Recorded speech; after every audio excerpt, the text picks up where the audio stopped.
വായനാ ദിനത്തിൽ വായനശാലയ്ക്ക് പുസ്തകം കൈമാറി ഒരു വായനക്കാരൻ. ഉപ്പുതറ പുത്തൻപുരയ്ക്കൽ റജിയാണ് ഉപ്പുതറ ചിന്ത വായനശാലയ്ക്ക് പുസ്തകങ്ങൾ കൈമാറിയത്.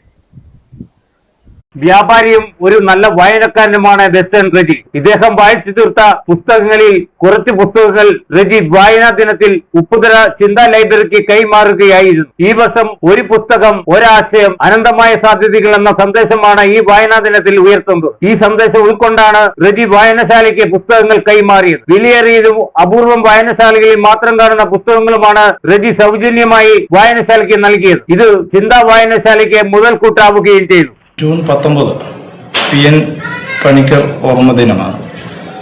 ഈ ഓർമ്മ ദിനമാണ് വായന ദിനമായിട്ട് നമ്മുടെ രാജ്യത്ത് ആചരിക്കുന്നത്.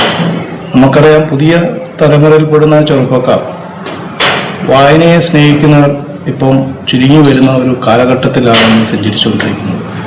വായനശാലകൾ ഉണ്ടെങ്കിലും വായനശാലയിൽ വന്ന് വായിക്കുന്ന ചെറുപ്പക്കാരുടെ എണ്ണത്തിലും അതുതന്നെ ഇപ്പോഴത്തെ വായനക്കാരുടെ എണ്ണത്തിലും ചുരുങ്ങിക്കൊണ്ടിരിക്കുന്ന ഒരു കാലഘട്ടത്തിലാണ് ചിന്താ വായനശാല വീടുകളിൽ ചെന്ന് പുസ്തകം നാളത്തെ തലമുറകൾക്ക് വേണ്ടി വായിക്കുന്നതിന് വേണ്ടിയിട്ടുള്ള പുസ്തക ശേഖരണത്തിൻ്റെ ഭാഗമായിട്ടാണ് ഇന്ന് നമ്മുടെ രജിച്ചേട്ടൻ നല്ലൊരു വായനക്കാരനാണ്. നമ്മുടെ ഈ പ്രദേശത്തിൽ വായിക്കുന്ന ഒരു വായനക്കാരനാണ്.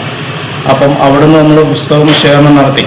സാമൂഹിക സേവന രംഗത്ത് മികച്ച സംഭാവന നൽകുന്ന റജി അറിയപ്പെടുന്ന ഒരു പുസ്തക സ്നേഹിക്ക് കൂടിയാണ്. ലൈബ്രറി അംഗങ്ങൾ റജിയുടെ വീട്ടിലെത്തിയാണ് പുസ്തകം ഏറ്റുവാങ്ങിയത്. വായനശാല president K. Kalesh Kumar, committee അംഗങ്ങളായ സിജോ ഫിലിപ്പ്, സുബീഷ് ഫിലിപ്പ്, ഉണ്ണി നീറിയാങ്കൽ, വിജേഷ് വിജയൻ എന്നിവരും ഒപ്പമുണ്ടായിരുന്നു. Idukki vision news, Upputhara.